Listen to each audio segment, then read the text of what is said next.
Can we ever truly be happy? It's an existential question we find ourselves pondering at multiple points in our lives. Sometimes it sneaks up on us at 3 a.m. as we lie in bed staring at the ceiling.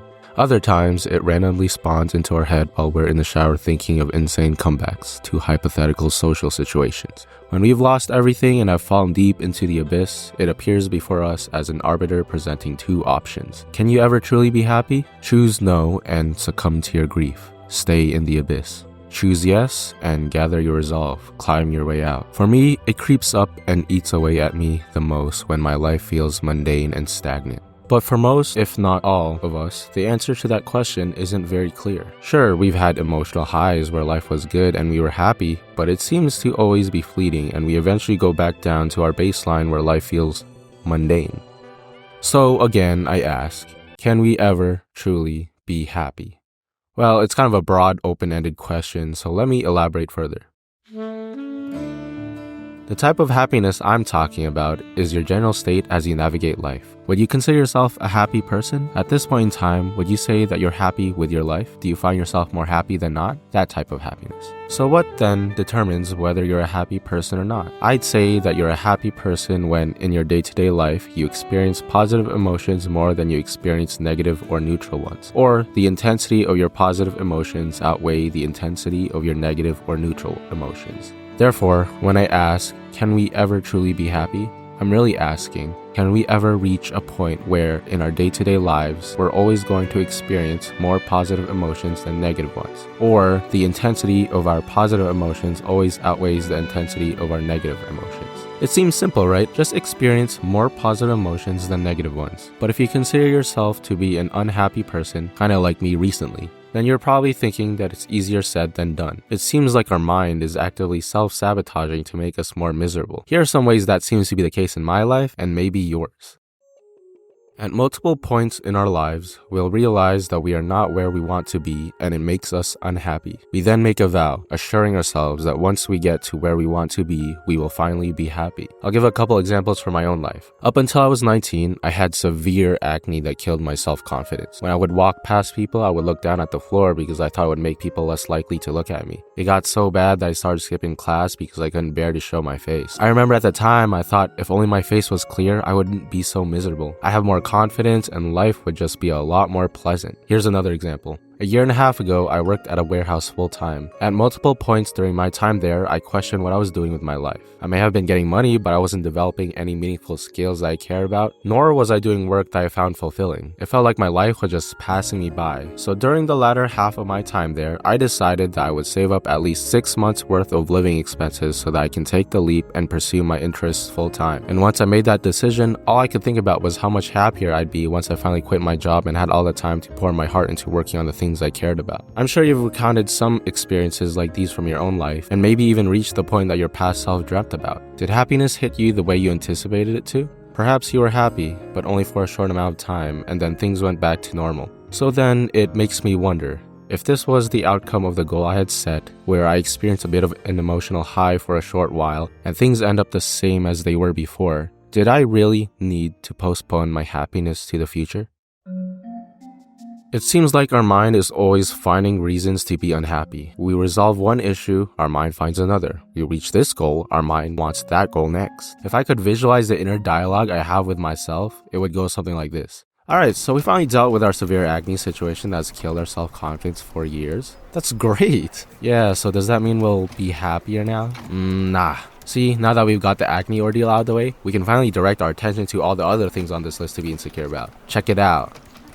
Damn, that's a long list. Yep, and as we clear out the items on this list, it'll mean there's more space to add more problems. Like, brain, chill out. Why can't we celebrate the things we've accomplished so far?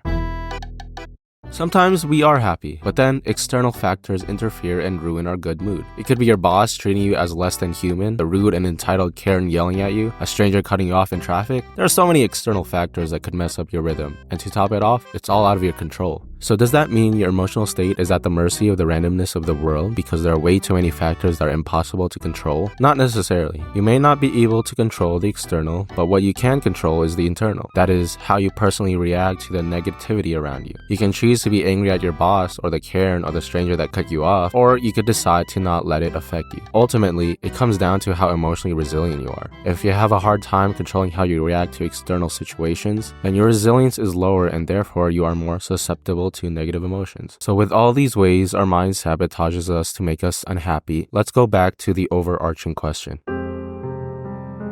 I have two ways of answering this question. Maybe when I'm older, the answers will change, but for now, these are my answers.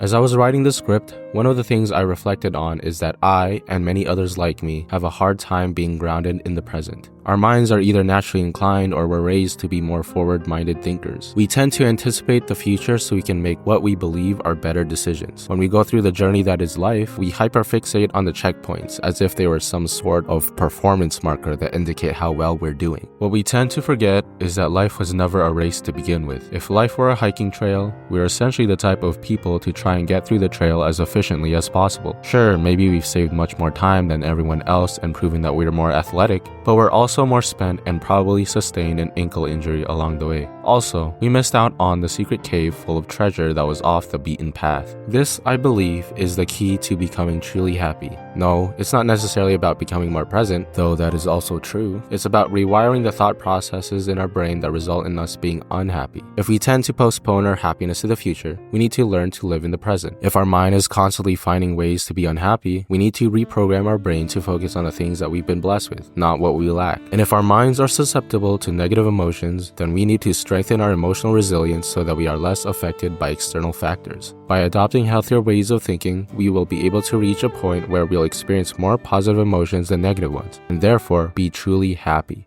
Here's my second answer. Happiness is relative in the sense that it can be used as a basis of comparison for other emotions. There are times when we are happier and times when we are sadder by comparison. If we reach a point where we're always experiencing more positive emotions than negative ones, then wouldn't we acclimate to that as being our new baseline, and therefore the threshold to experiencing happier emotions is a lot higher, all the while making it far easier to experience sadder emotions by comparison? This means that, by the nature of happiness being relative, no, we can never truly be happy.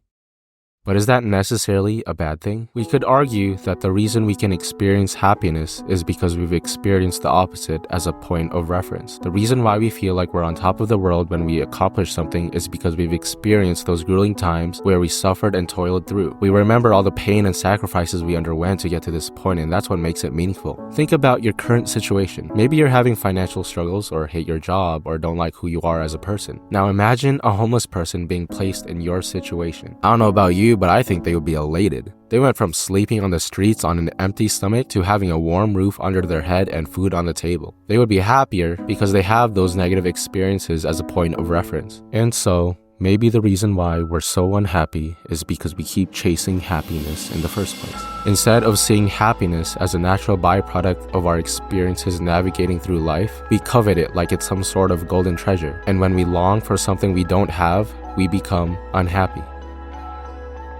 There is no wrong or right answer to this question, but there is an answer that will better serve you in your journey that is called life. The reality is that life is brutal and relentless. There will be times when you will fall and have a hard time getting back up. There will be times when life will continue to push you while you're down. But that shouldn't be where your story ends. Our tale shouldn't end in tragedy when we have the power to change it. And I believe we can do that by adopting healthier ways of thinking. You might prefer one of my answers over the other, or you may have your own separate answer altogether. Either way, my hope is that you take that answer and make your life a better one for your sake and those around you. The world is a dark place, and we could use more light. Take care, guys, and remember, we're all in it together.